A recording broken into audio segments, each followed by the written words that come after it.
Hello everyone, this is the Abundance Oracle. I'm going to be fast because I've done this 3 times already, interrupted by people trying to reach me. Okay, this is Wednesday, July 2nd, I believe, 3rd, I don't know. It's been a very busy week, lots of repair construction on the house and getting things pulled together. Anyhow, the good news is out of the 5 people have recommitted to renewing their lease come September 1st, and then 2 people I will need, maybe can fit 3. So I'll be working on that next while I'm working on all the other projects. Okay, let's get down to it.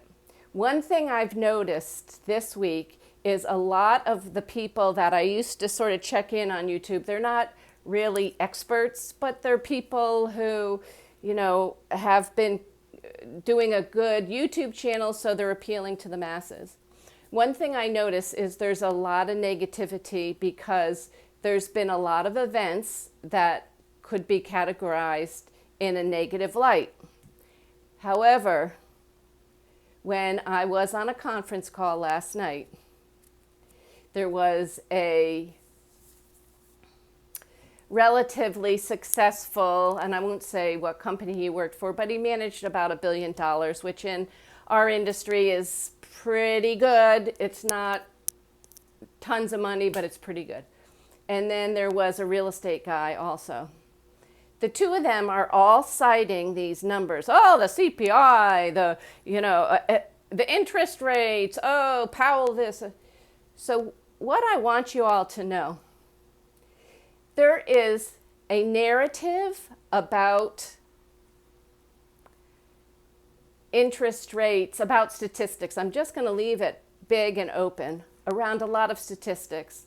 And I want you to know that a lot of those statistics are manipulated.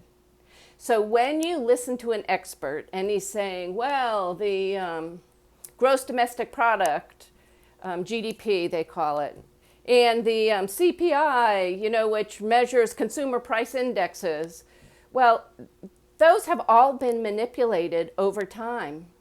So in the old days when the formulas were originally intact, over time, as the economy didn't look good for whoever was the president at the time, I'm going to give you an example, CPI.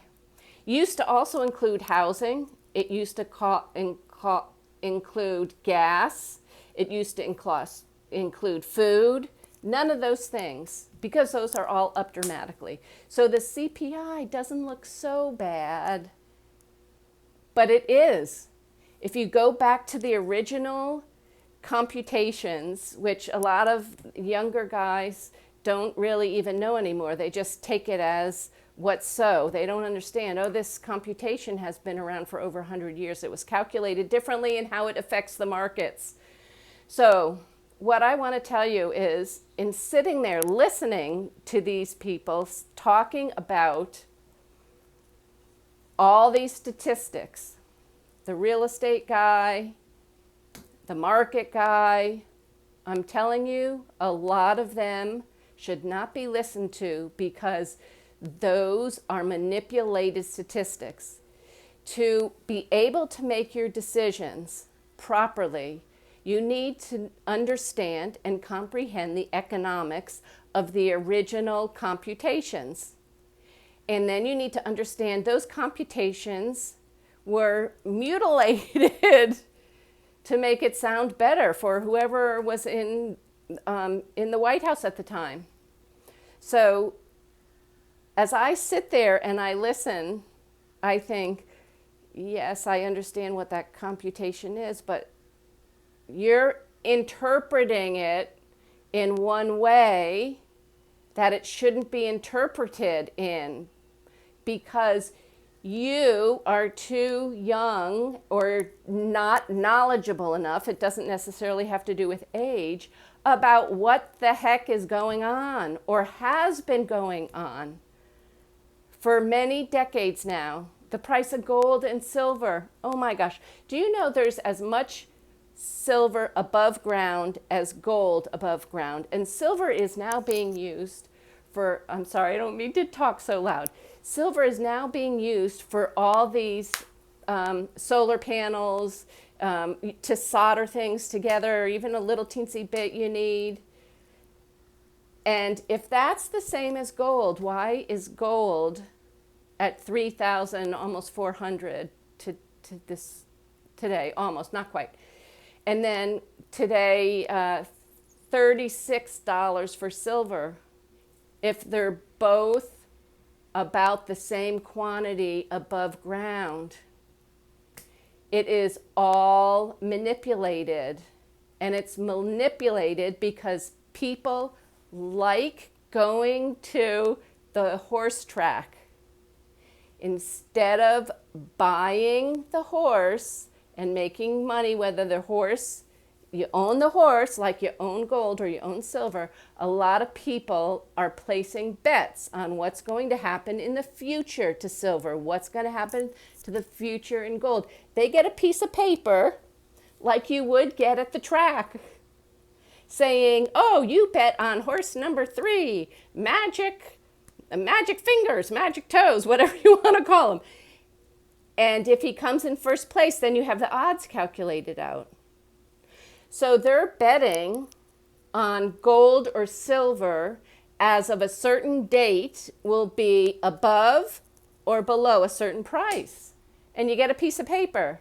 Now, what's happened is over the years, and I'm going to say, there is one company that has done, that's the largest company around, that has done the most of this betting, taking bets, but it's like legal betting, right? And y'all think, oh, well, these investment bankers, they know what they're doing. Well, let me just tell you something. If everyone with their piece of paper went to cash it in now for silver and for gold, that company, begins with a J, that company would not be able to fulfill what they said they could when they sold you that little piece of paper. Now it's all electronic, but you get what I'm trying to tell you. And a lot of you have your money in retirement accounts that you believe is a safe investment because the people in HR who know nothing about investing are going to tell you, oh, well, you can choose from these 4 funds. And, oh, it comes from this big company, Vanguard, or it comes from Fidelity. Implying that those people know what they're doing. So you pick something and they'll be better with your money than you will be. And I'm here to tell you it's not necessarily so. I know it sounds crazy, but one time somebody asked me, Carol, you know, you're the only, this was a long time ago, you're the only one in this office, you know, vice president in this office, or whatever my title was at the time. Why are you the only woman here? And what makes you different from all the men out here? Why are they picking you instead of the men? And I said, the only difference really is that I'm telling the truth. And everybody else puffs up their skill set. It's crazy, crazy, crazy. Because you know what? No one is perfect. No one. And you should not look at your IRAs, your 401ks as, oh, I'm in something very conservative. If you're in a bond fund now, a bond fund used to be very conservative in the old days. Now, as the interest rates go up, the value of your bond fund goes. Nobody tells you that there's a seesaw, an inverse reaction from the price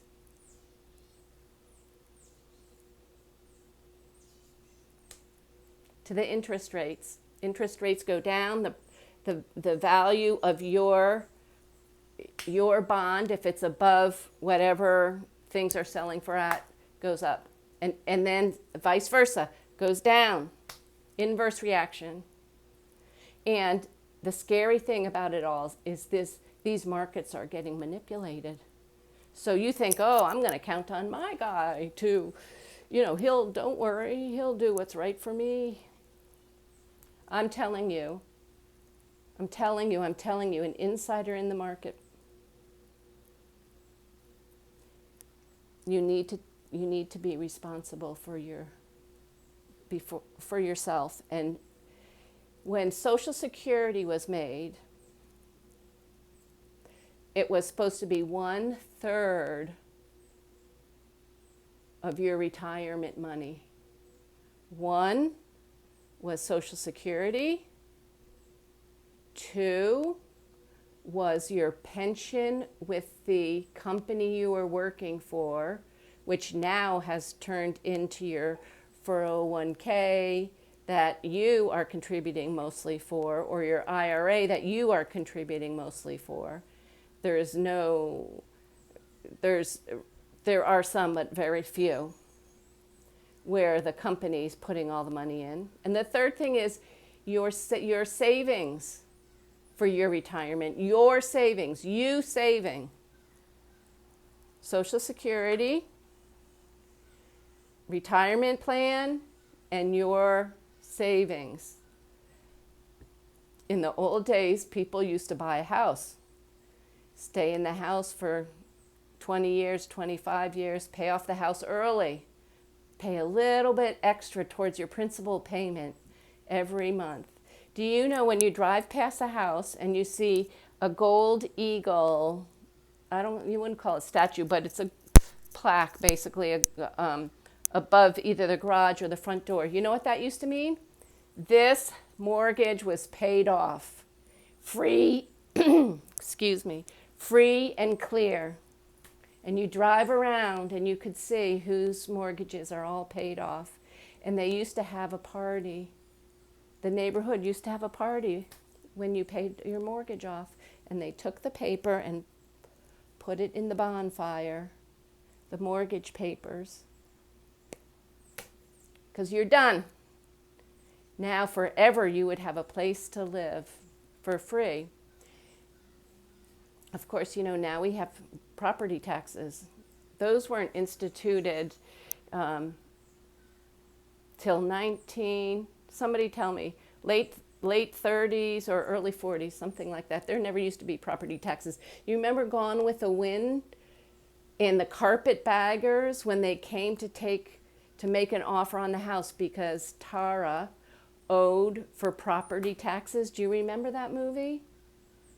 If the economy gets super bad, that's the type of thing that's going to happen again. And the bad news is they're going to raise the taxes up because there aren't enough people thriving and having an ability to pay the property taxes. So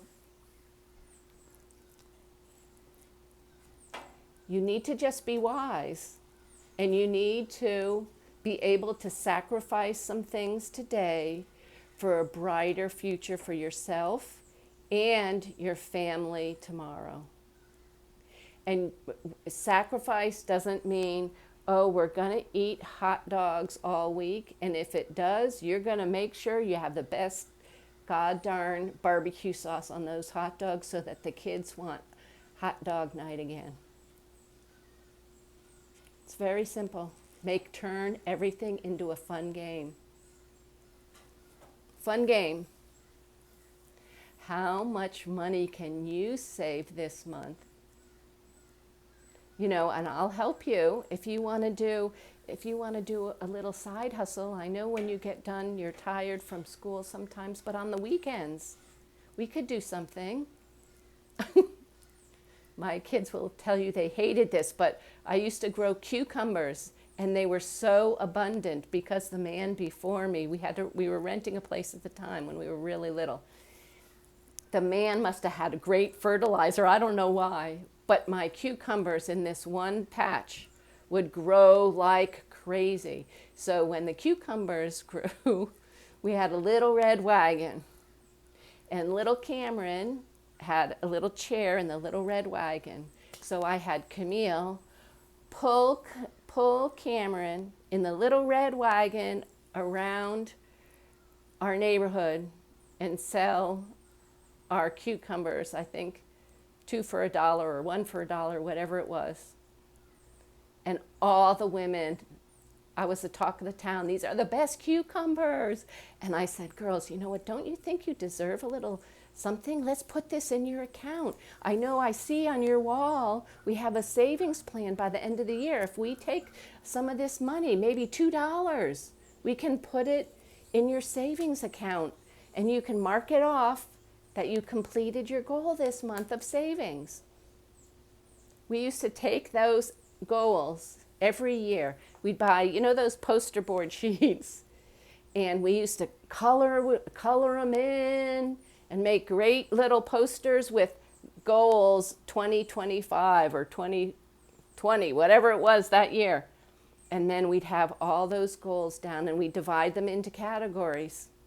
What's their athletic goals? What's their academic goals? What are their friends' goals? Oh, remember? Don't forget, last year we forgot Sharon's birthday. Make sure we write that down here so we don't forget it this year. Write it down, and you put it smack dab next to your kid's bed, and every night you say, oh, what have you done today towards your goals? And it gets to be such a habit and a happy night. And you say, you know what, maybe I can help you tomorrow. I'm thinking I might be able to do a little this and that and help you get your goals a little faster. And still to today, almost 26 and 28, they're still doing it.